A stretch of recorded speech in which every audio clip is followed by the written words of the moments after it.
is being recorded.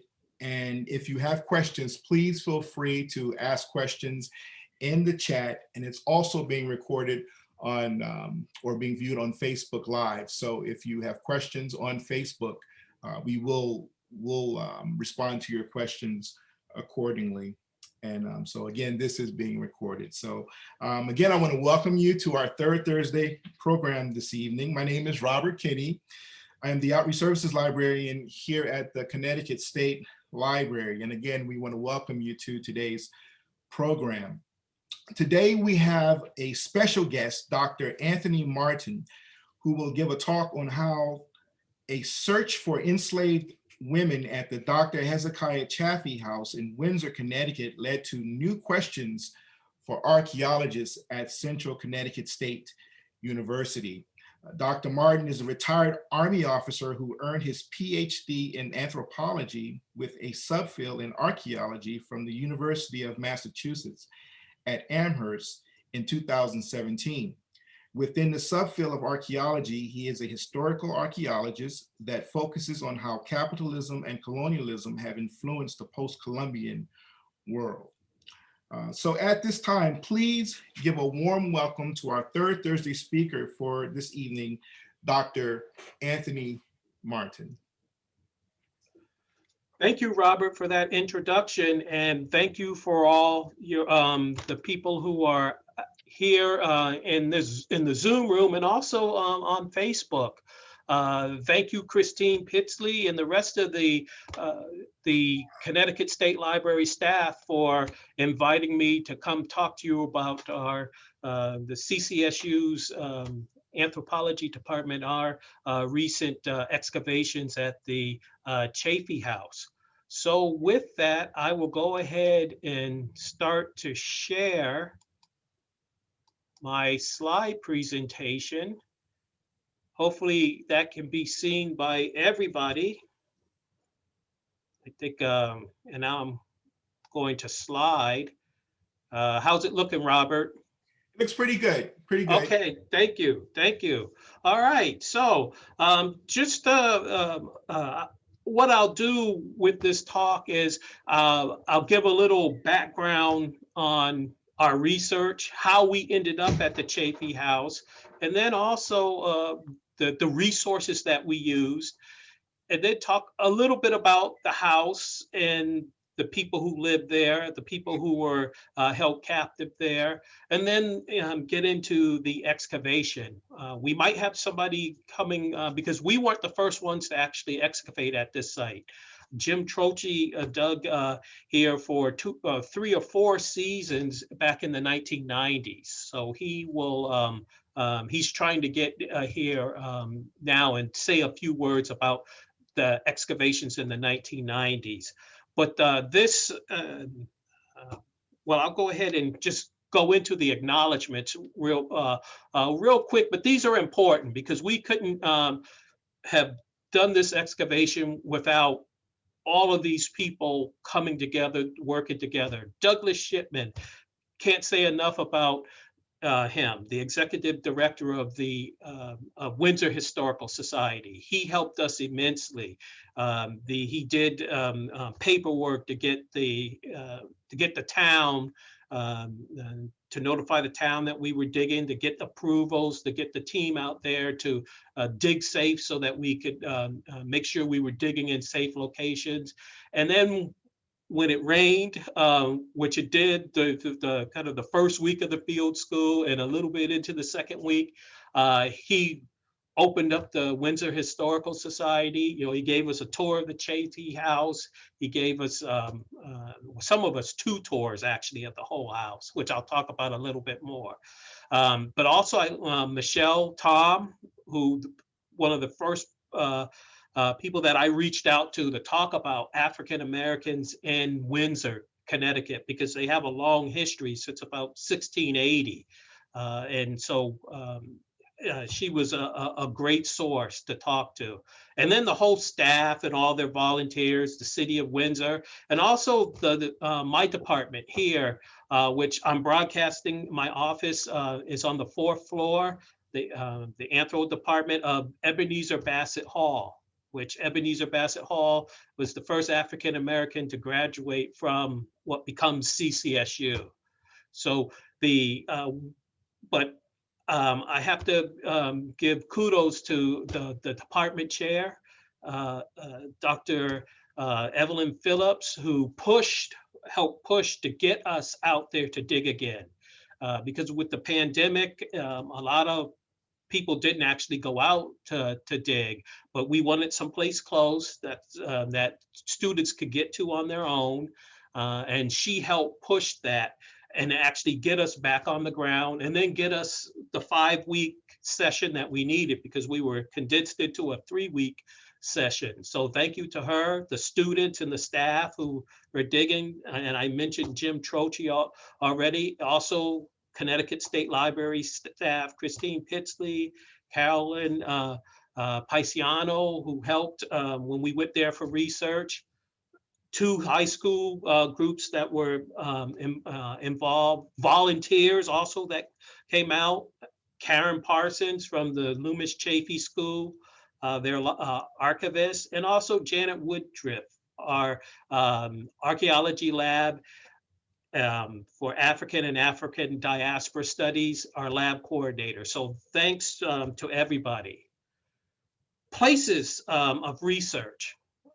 My first stop was the Windsor Historical Society.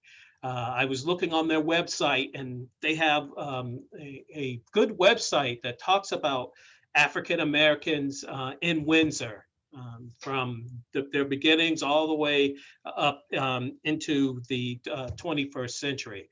So that was my first stop, and I started talking with Michelle Tom, the librarian and the archivist. A great source of information. And when we originally talked, they had their eyes set, she was like, well, okay, yeah, because Hayden Station, west of Hayden Station, is where the freed African-American community was living in the 18th and 19th into the 20th century. But she said, we have stuff here too, our own property. We leased the Chaffee House from the town, and we think there might be a building that housed captive Africans. More about that in a little bit.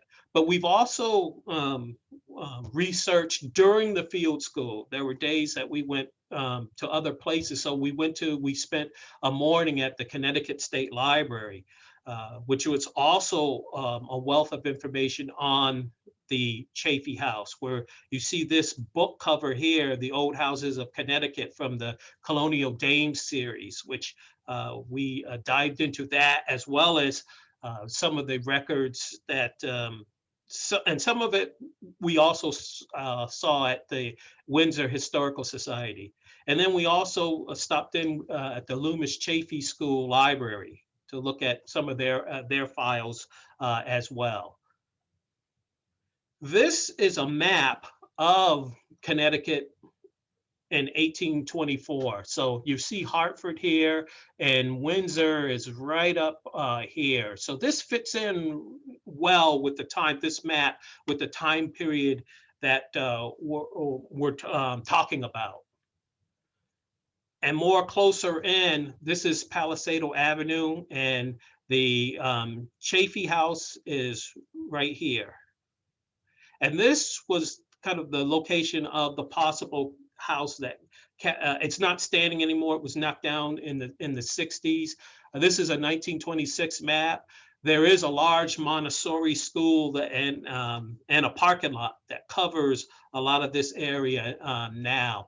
And we kind of did not think, as we kind of looked at the space, at pictures of the house, that probably was not where captive Africans were living. They most likely were living within the house.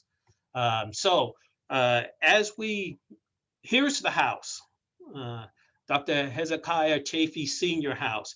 It's still standing today. If you have the time, I highly recommend you run, not walk, or take a bike, or drive down to and get a tour from the staff at the Windsor Historical Society. They took us into the house, myself and Janet Woodruff, the lab coordinator, before the field school. Doug Shipman gave us a tour, and he took us down in the basement, as well as in the attic, which are not actually part of the tour. When you go, you're do the the first floor of the house, and parts of it are going through renovations. Understand that the house has been modernized over time, from its building in the 1767, all the way up, because people were living in the house, family members, the Chaffees and the Loomises, until the about the 1920s. So, and then it gets converted to the housing for teachers. But this is the house, going back and forth through the different sources. The Windsor Historical Society says that this is, and this is a Georgian mansion. Note that Georgian houses, everything's symmetrical. So you got the door in the middle, you got the same number of windows on each side. The Historical Society says that this piece here, which becomes the doctor's office, and then his son also, they Sheriff the practice, who moves next door, which is a private home now, was built by 1800. Some sources at the Connecticut State Library, like the Colonial Dames, that book that was published or put together in 1927, claims that the house, this was all built at the same time. So there's the debate when things arrive on the structure. This is from that same book, that 1927 book, the layout, where you see the doctor's office, the parlor, the dining room, and then L was attached with a kitchen, but they don't actually know when that was, and they were kind of hoping for us to help them with that. So see if we could find clues that, okay, when did the kitchen, when was that actually constructed? I'm not going to spend a lot of time on the Chaffees. Like I said, I really highly recommend you go down and you get a tour of the house. They have, from the Windsor Historical Society, just so you know that Hezekiah Chaffee Sr., these are the dates of when the family, when they were born, when they passed away. His wife was Lydia, so she passed away before him. He had a number of children. So Junior becomes a doctor too, and they share the practices. He lives next door. But the captive Africans at the Chaffee House, there are 3, possibly 4 women that worked at the house, and possibly a male as well. So Elizabeth Betty Stevenson, she was born August 15, 1791, and she was born most likely in the house. The key thing with her is we don't know her mother's name.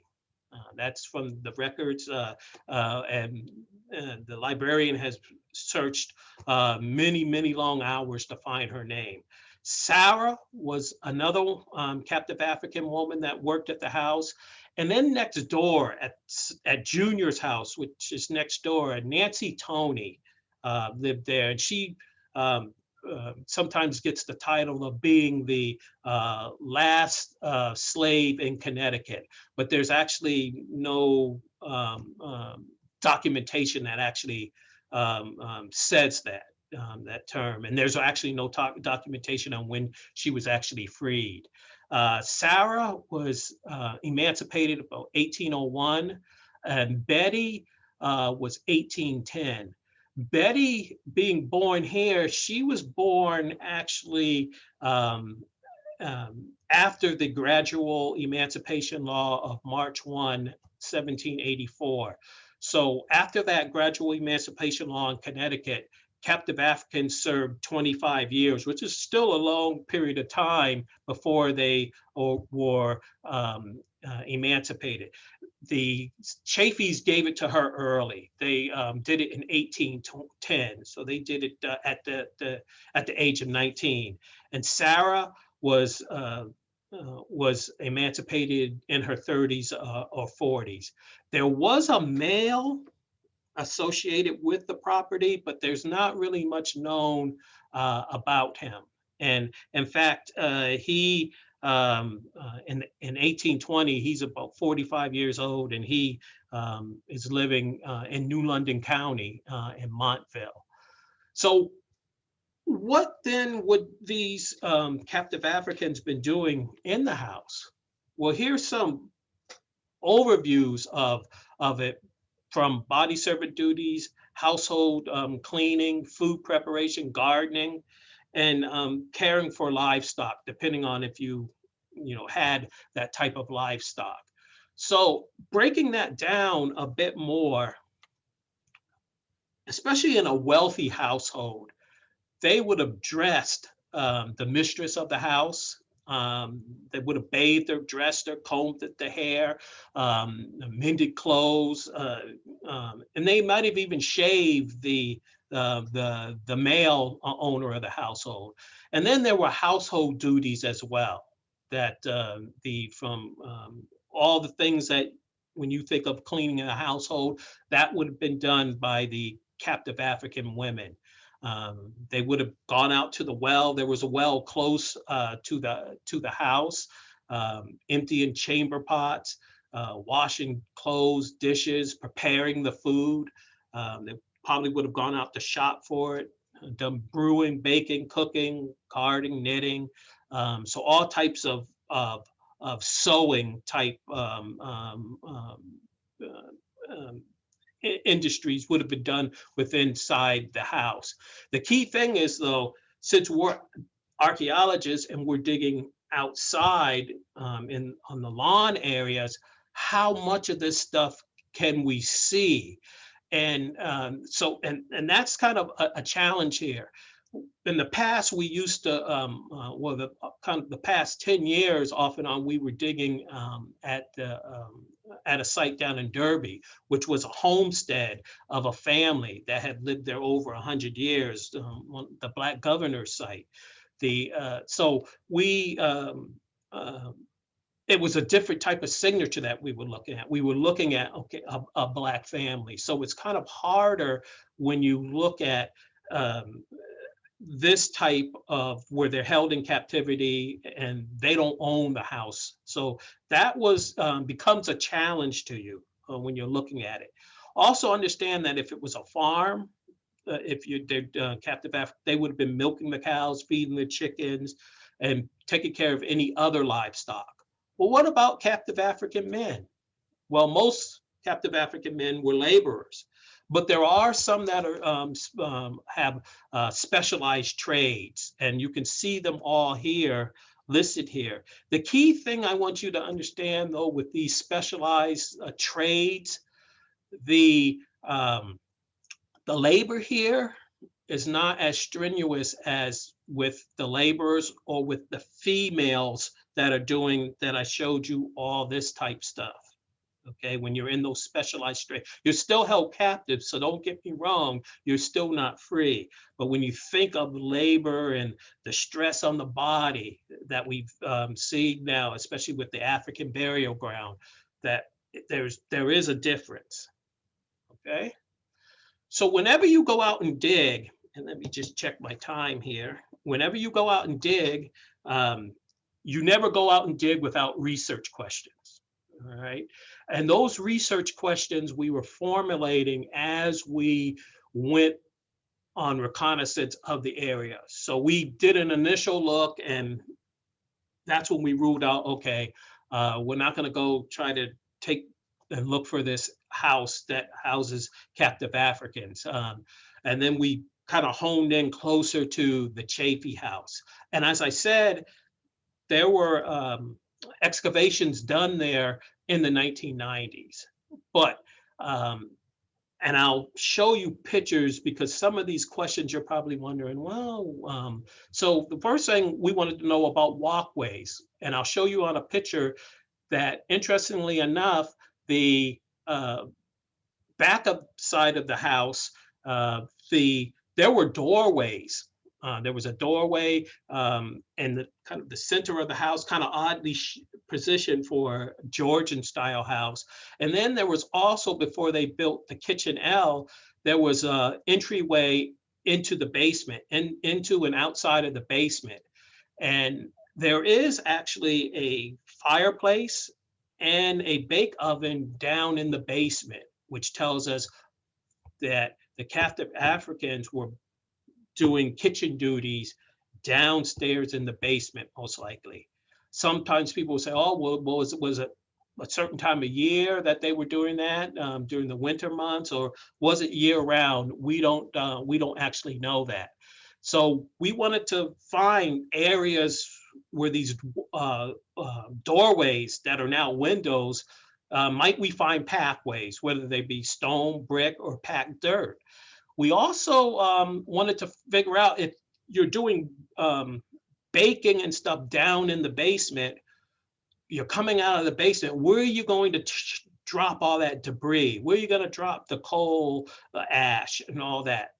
Can we find that space on the around the lawn areas, and also evidence of the captive Africans working in the yard during warmer weather, doing laundry outside, doing sewing, some of those duties that you saw that were listed, all that stuff. Can we see that out on the front lawn? All right. So this is a picture of the Chaffee House in 1923. It comes from the Old Houses of Connecticut, the 1927 book. And you can see that this whole area is full of shrubs. And so when Jim Troche does excavations in the 1990s, there are shrubs all along this back, the rear of the house and on the sides of it. This is the rear door to the doctor's office. This is the kitchen L that you've heard me talk about. And you see this massive chimney, and it's not there anymore, for the fireplace, for the kitchen. The kitchen gets modified again, like in the 1950s. So there's a modern kitchen in there now. But this was a doorway.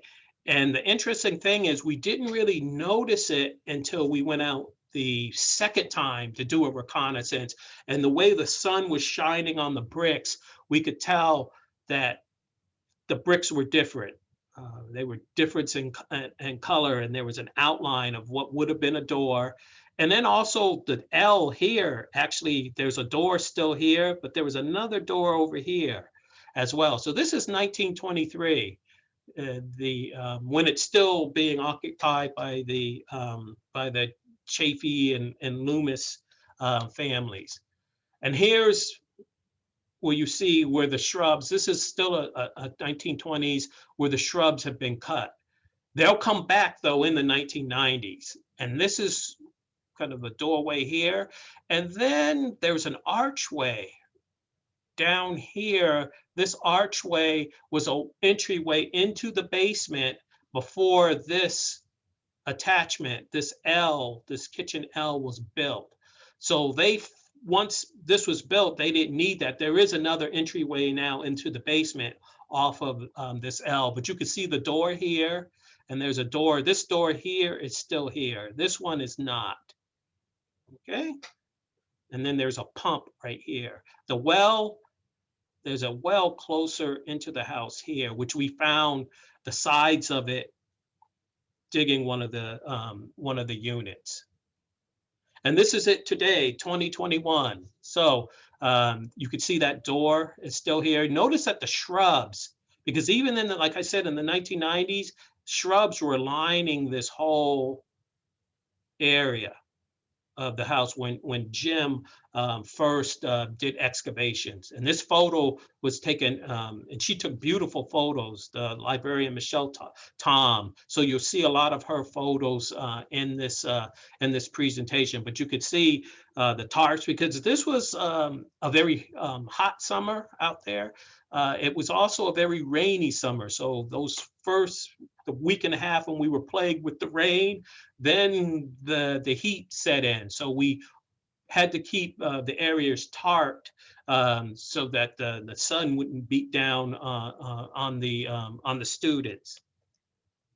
And this was our flyer for the field school. So let's kind of talk about the field school now. This is a drawing of from the 1997 report that Jim Troche drew on his excavations over the course of 3 or 4 seasons. And what this shows you is, this is the front of the house. There's the sidewalk. This is the house here. See the doctor's office and the kitchen. So what this is showing throughout time is all the places that he dug. Now you might look at this and say, well, he dug everything. Yeah, there's nothing left for, why were you out there? That's actually not true. He didn't dig every place. And his first season, he dug what are called test pits. And so he dug 1 diameter test pits around the parts of the house. So you see here, up here, over here. So we looked at this whole area here that he hadn't dug, because remember I was talking to you about these entryways that don't exist anymore. They made them into windows. So that made this area, because he did a test pit not close to this, because these were all shrubs along here during the 90s. Then he came back his second season and he put in 2 1-by-1 meter units here. So and I just want to call out, is Jim here? Because I know he was going to try to get here to say a few words about, but that's okay. And then another season he did some more test pitting out in the big lawn here. They did find one of these, like over test pit 10, they did find evidence of a septic tank here, and then some of the piping that ran here. And we knew inside of the house, looking in the basement, that right here in this corner, there was a pipe in the basement running out into the yard. So we knew, okay, that area would be filled, it would be disturbed, but we still wanted to go down there to look to see if we might find any steps or anything down there. And also the pipe ran along the basement of the house and then stuck out here. It's a full basement. Even when they put the L on, they constructed a full basement, but even without it, it is a lot. There's a lot of space down there, which again leads us to believe, okay, yes. And when you go down there and you kind of get the feel of looking around, that people were actually working down here, might have even been sleeping down there. And then we went up into the attic as well, where captive Africans might have been living as well.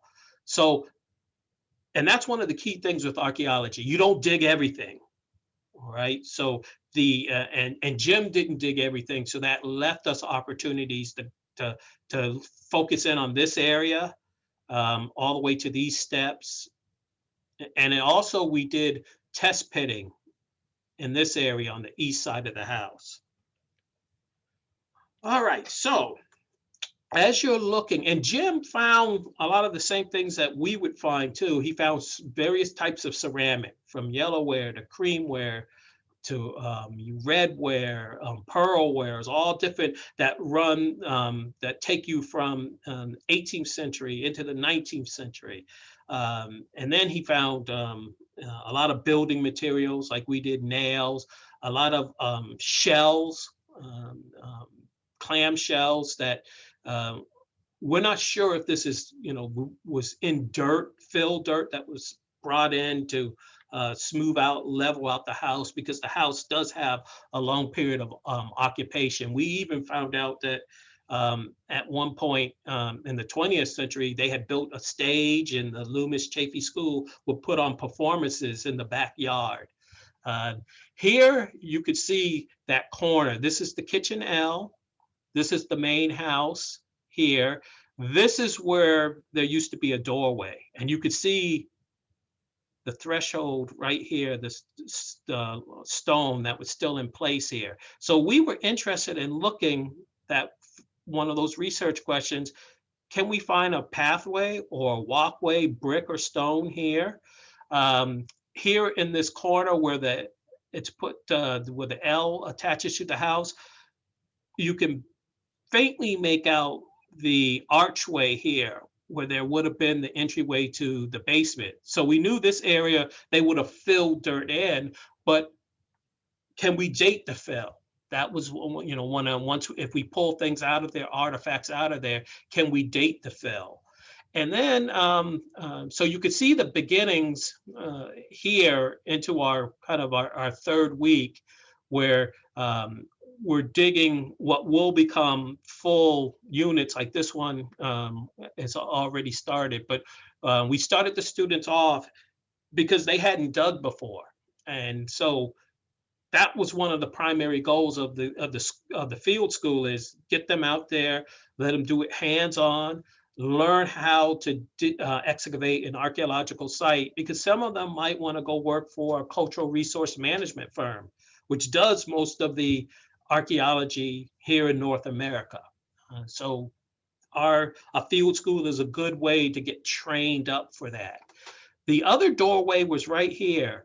And for a lot of you, the bricks probably look the same, but when you're out there and the sun is shining on them, you could see that, oh, okay, there was a door here at some point. Plus, the pictures tell us that for this side anyway. This door probably went away soon after this L was constructed. They didn't need it anymore. So this probably goes away early 19th century, this door here. As I talked to you about the fill dirt here, a lot of the things that come out of these units are different types of ceramic. They are a lot of building materials, so nails. A lot of the nails, though, are really 20th century type nails. The roof is wooden, so we get pieces of wood, paint chips, as you can see, which the roof gets replaced in either September or October. In fact, they were out there surveying for one day, and they had asked the executive director, are those archaeologists going to be here in 6 weeks? But we were a 5-week field school, and we filled all the holes back up before we left. And there's potential to go back and do more, because we only got down we got down 50 centimeters, which is a little shy of 2 feet. Okay, but you could see that everything we marked out. So each unit is one by one is delineated by stakes, ropes. And here you see she's on staff here at CCSU. You see her here doing her measurements. So there's a line level, there's a string she's pulling, and she has her measuring tape.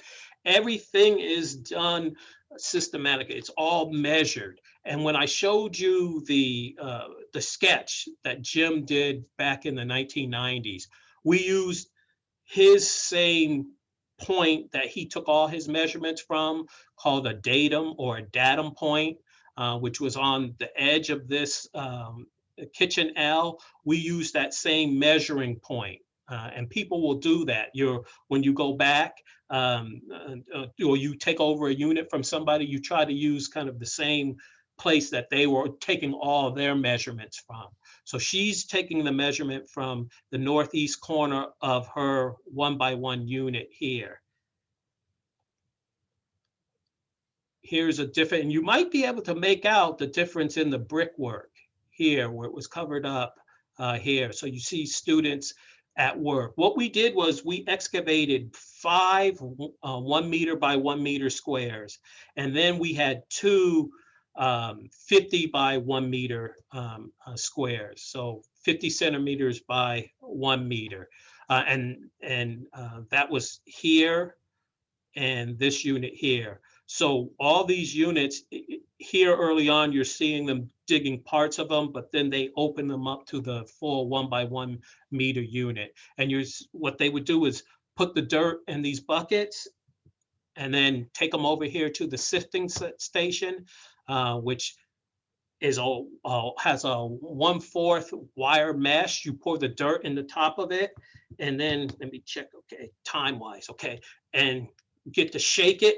You shake up that dirt, and it falls through the screen here, and it will leave artifacts here. Your nails, your ceramics, all that stuff gets left in here, and then the students, you'll see some of them on top of the bucket here.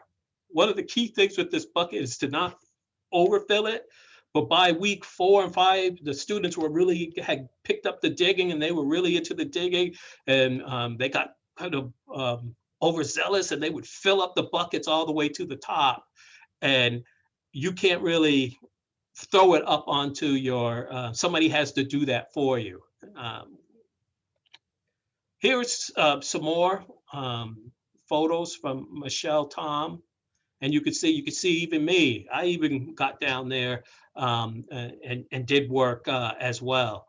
I'm down there doing measurements on one of the units, and you could see where this person is just starting to open out the whole unit. Got down to a certain level, as well as the student here, Philip. And there's Sydney, her unit over there in the corner. And there's the picture that you saw of Pat Gardner. Here she is there as well. There's Janet Woodruff, the lab coordinator. And just another angle. So you might be able to see the difference in the brick right there. That tells us, okay, that was a doorway. And then a better shot of the archway. But notice the units, everything is staked out. Flags, and they were pretty good about keeping it up, the flags, the stakes up for the whole pretty much the whole season. It was kind of near the end where it started to rain again, so we wanted to cover up the units with plywood, that we would peel up the stakes and put them flat, and then set them back up the next morning. We got to, like I said, about 50 centimeters, but before we got down there in the 0 to 10, we, in this unit here, not this one right here, start to uncover bricks. Remember what we were looking for? One of the things, did we, the walkways, a brick walkway.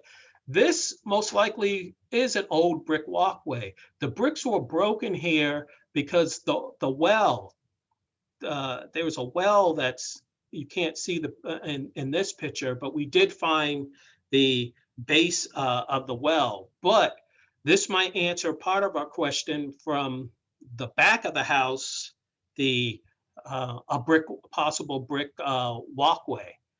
Here, this was a unit that was yielding a lot of interesting stuff. But when I say that they're yielding a lot of extra great stuff, we're also finding at all these levels 21st century trash, which tells us that the units are disturbed.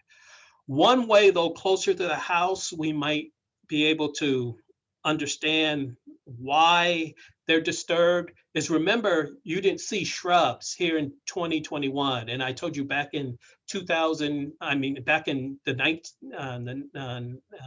1990s, when Jim dug, there were shrubs all along there. So somebody over time has pulled that stuff up.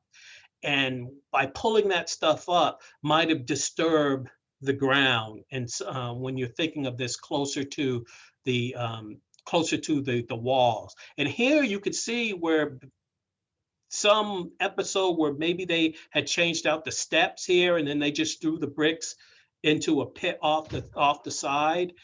here. This is down 40 to 50 centimeters, but this this unit yielded a lot of ceramics, building materials. We also found a die from a dice set, and I'll show you a picture of that, possibly an ivory handle for certain things. So all these units were coming up with a lot of interesting items. Now we have them back, and it's time to kind of go through the lab to figure in the lab this fall with the students cleaning the materials to find out, oh, is it what is this stuff? Okay, let's date it. Let's identify it. So here is a flat stone, and we'll have more flat stones found here, and also a drainage pipe, a stoneware drainage pipe found in here too, but flat stones that tell us maybe this was a walkway as well from the kitchen L. You see one here, there's another one over here, and as this unit gets taken down to 50 centimeters, we find more flat stones down here. Path, part of a walkway, that might answer some of our questions. So let's look at some of these artifacts. And the artifact, where I showed you where all that brick feature was, where all that was thrown in, these ceramics come from that. And you could see that some of this is pearlware. The pretty motifs on a lot of this. Now, we don't know if this ceramics came from the house. We don't know if it was part of fill dirt that came in. What we will try to do in the lab is to date the fill. And this was what we believe is an ivory handle to something, but we are finding parts of plates, parts of what might be teacups, but serving platters and you never find like a nice plate in good condition. Archaeology, it's always broken. Here's part of a plate. This is a lid. It could be a lid to a teapot or maybe a sugar container. This is probably a serving utensil. Note that you can only get one finger in this between this holder. So it's probably something that might have held sauces or gravies, a server that you poured things in. Pipe stems. We found quite a few pipe stems in the different units, and also pipe bowls. These are kaolin pipes that can be dated with simple drill bits that once we clean them out. The kaolin pipe is a type of clay. So we found the bowls of parts of the bowls of not a complete bowl, but the sides of the bowl. And then something I like to talk, because I like to research toys as well, is playtime at the Chaffee House. And I kind of have a vision in the future of a display, because Jim Troche in his 1990s excavations found marbles and a toy teapot, the spout of a toy teapot. So those could be put together and this is the same die. I just turned it over to show it again as a 4 and as a 5. It's wooden. This ceramic, we don't know if it's a leg to a table or if it's actually an arm to a doll. We have to do more research because you never find something complete as archaeologists. It's always in pieces. So you have to kind of solve the puzzle of the pieces and also put everything together as, okay, what are these units telling us? As we think about the roads ahead, because what I've told you is that the things that we found all different types of ceramics: yellowware, creamware, redware, whiteware, pearlware, the different transfer prints, glass, flat glass that we know, okay, that's window, but also bottle glass, green and brown, a lot of building materials, nails, most date to the 20th century, 21st century, but there are some that are 19th century. The pipe stems we found, and like I told you, the kaolin pipe stems in the bowls to these pipes. We've also found various bone. Um, we found teeth that could have been from a cow or a hog, most likely a hog. So we have found a lot of things. Sewing. We found buttons. We found pins, that fasteners for clothing and stuff. The key thing. So some people, when the state archaeologists and the Friends of Archaeology that came out to visit the site, he was saying, oh, okay, well, you've answered one of your questions. You found the pins, but we have to go back kind of and look and date the pins, because some of the pin that were for sewing and stuff looked more 20th century, early 20th century than 19th century. So we'll be kind of exploring that type stuff. So the road ahead, we backfilled the units. We put coins in there, 2020, 2021. It was hard to find 2021 coin. We put in our units so that we backfilled it, so that if we or somebody else goes back, they can all just dig down 50 centimeters. They don't have to sift through that dirt. They can just dig down and start where we left off.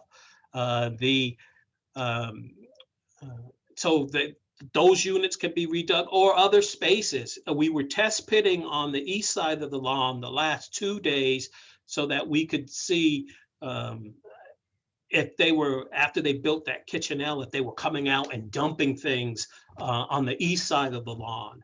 Because originally, you know, when you go out, you go, okay, where's the kitchen garden? Where's the privy, or you know, the outhouse? Where's the midden where they buried the trash? Well, all that stuff is up under the parking lot now for the Montessori school. So we were kind of limited in and finding all the duties in the space on the lawn that they were working. So the road ahead is this fall is for the students to clean and identify and catalog all the material, all the artifacts that we found, and then do some type of analysis, see if we can date some of it, and then get it back over to the Windsor Historical Society after we write a report in the fall and in the spring. Okay, how much time?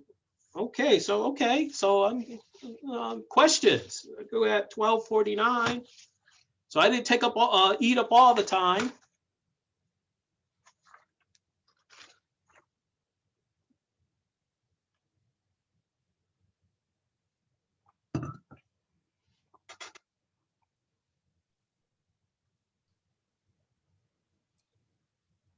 Hello, everyone. You can put your questions in the chat, or if you raise your hand, I can possibly unmute you if you have a question that you'd like to ask.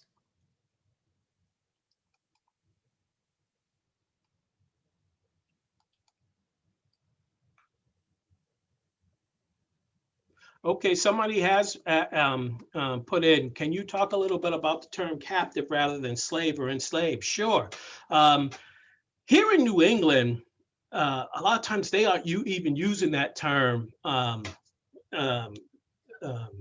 slave or enslaved. A lot of times they're using servant, and at times that can get kind of confusing.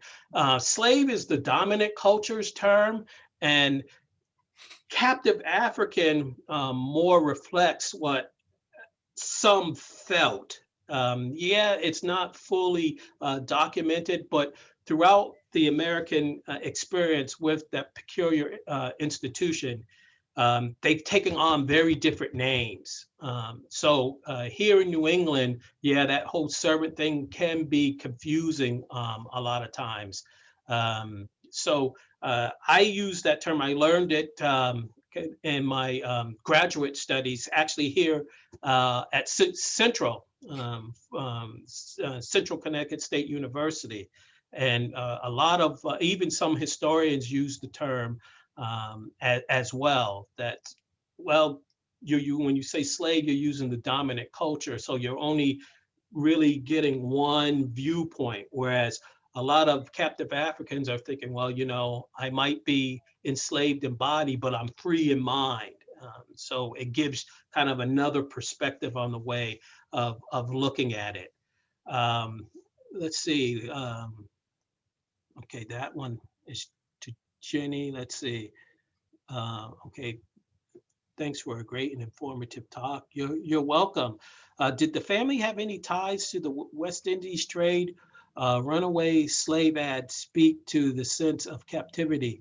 They probably did. I would kind of point you more to the Windsor Historical Society, but they did have a shipping business that the Chafees. So they weren't just doctors; they also had a shipping business, and so they most likely did have those ties to and those ties to the West Indies, because the Connecticut, the New England does, Massachusetts, and all have these links to it. And the Chaffees, with the hookers who lived on the other side, had a shipping business. Let's see. Okay, what future projects do we have planned? We are heavily into the archaeology of the African diaspora. And as I said, the last 10 years, we were focused on the Black governor site down in Derby, on the Freeman family that lived there over 100 years. Where do we go from here? Windsor has a lot of potential because of that free African American community that was to the west of Hayden Station. And there's a longevity there. Like I said, they were first arrived in the city in 1680. And then you have that free community that's forming in the 18th century. So a lot of the properties though are privately owned. So it's a challenge, but there's almost not enough time to hit all the sites and the sites that have African Americans on them here in Connecticut. But possibly there's the potential to return to Windsor, even to Palisado Avenue. It's kind of up in the air until we kind of do an analysis on what we have and whatnot, but we would like to expand in the Windsor area if possible.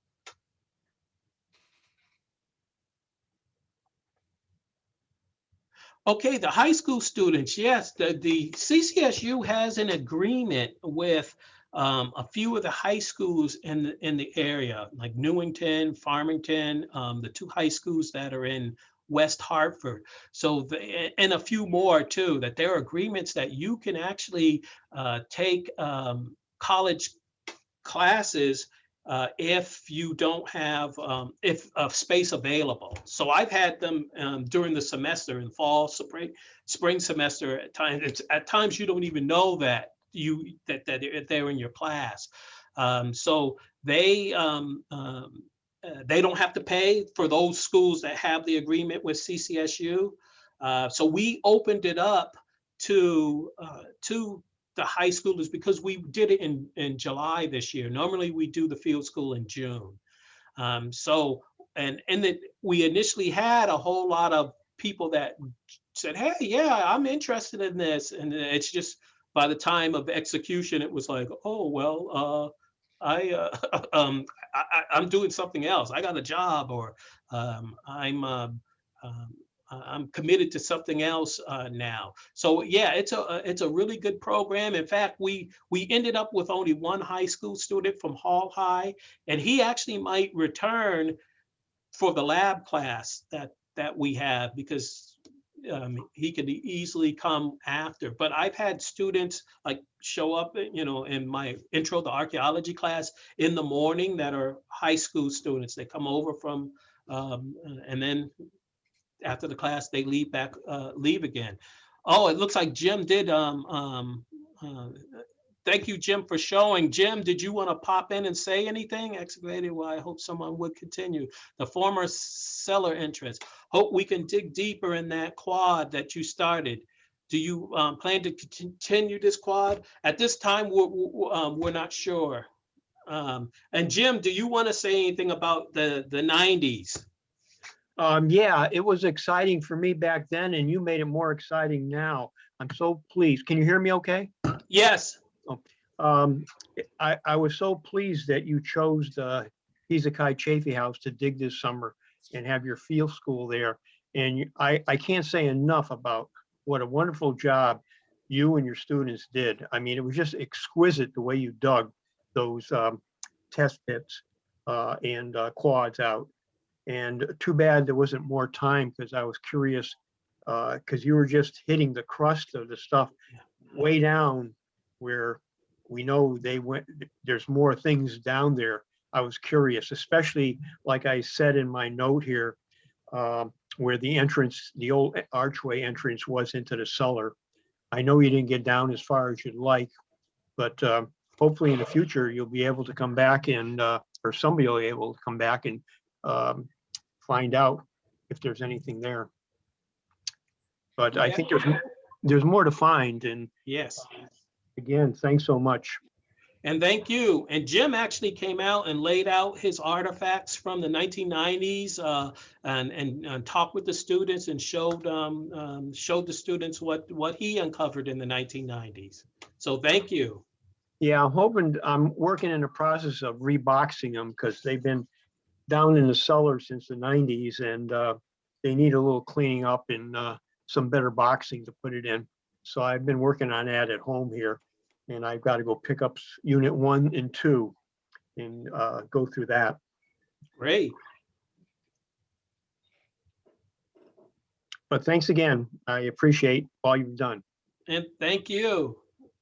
Let's see, there's another one. Was there any attempt post-slavery to get rid of slavery era artifacts, items directly used in the trade?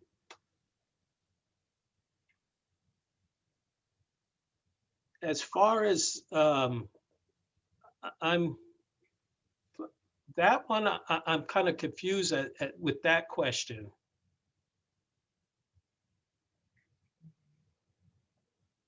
I think what slavery era artifacts, items directly used in the trade.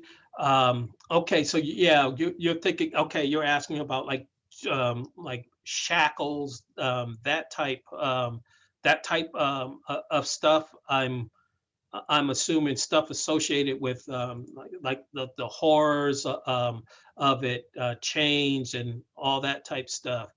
I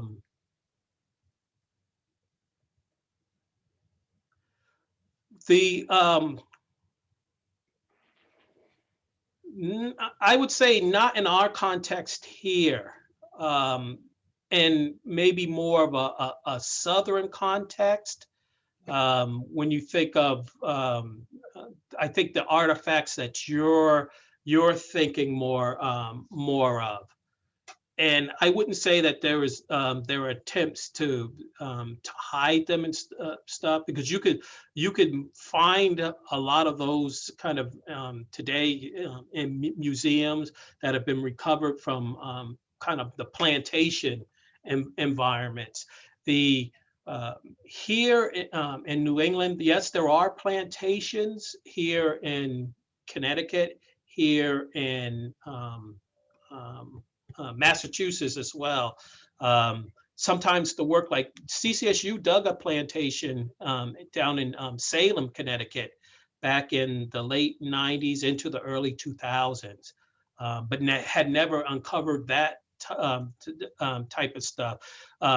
Some of the things with the African diaspora that we might find, kind of some of the religious practices, things that were used in, say, like Mankisi bundles.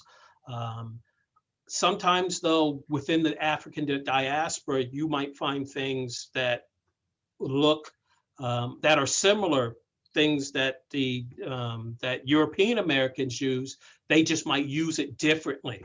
And that's why it's important kind of to study the African diaspora and to see, okay, they're using these things differently. So within this household, to kind of clarify that, within this household, digging outside, the things that we are probably going to see are the items that, when I showed you, these are the duties that that they had to fulfill. So the ceramics, you're seeing the items that the captive African women would have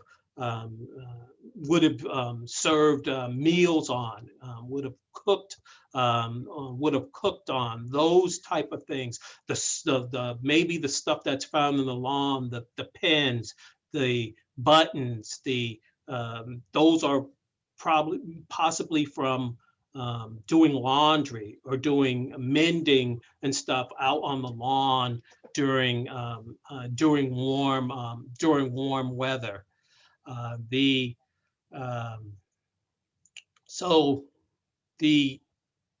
That's one of our challenges, especially when you're dealing with kind of the captive women. It's not their house.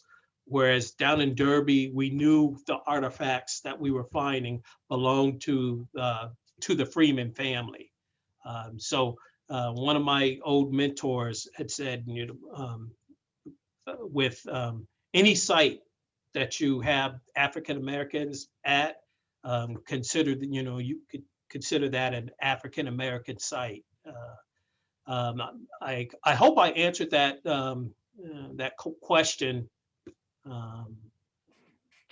Your question that you asked.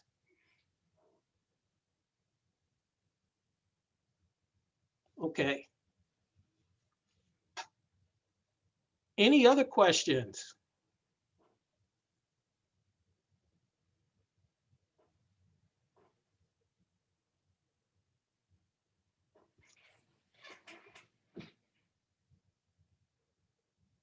Okay, well, I want to thank everybody for attending. And again, thanks to the Connecticut State Library for inviting me to this talk. Maybe we'll have more for you by late fall, spring, and a lot of the artifacts will be cleaned up and out of the bags and cataloged and cleaned up, and then you'll be able to, at some point, hopefully go over to the Windsor Historical Society and view some of the stuff. But please go over there, and they have exhibits within the Historical Society, and then they have museum homes that you could take tours of as well. Okay. All right.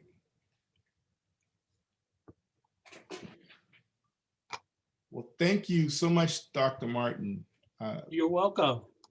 That was really informative, and I think we all really appreciate the work that you all are doing at the Chaffee House, and we want to thank you. There was one question that just came in. It says, I'd love to explore CT West Indies connection in a brown bag lunch talk. Yeah, so we'll look at doing different things and hopefully doing more things around. There is actually a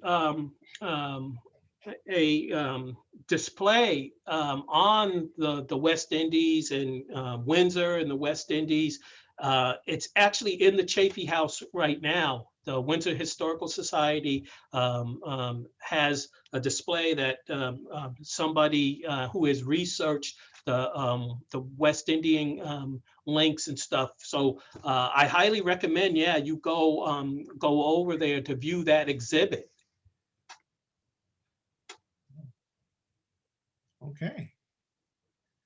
All right. Okay, well, thank you everyone for joining our third Thursday talk. And again, thank you, Dr. Martin, for your work and for this great discussion. And so this concludes our program for today.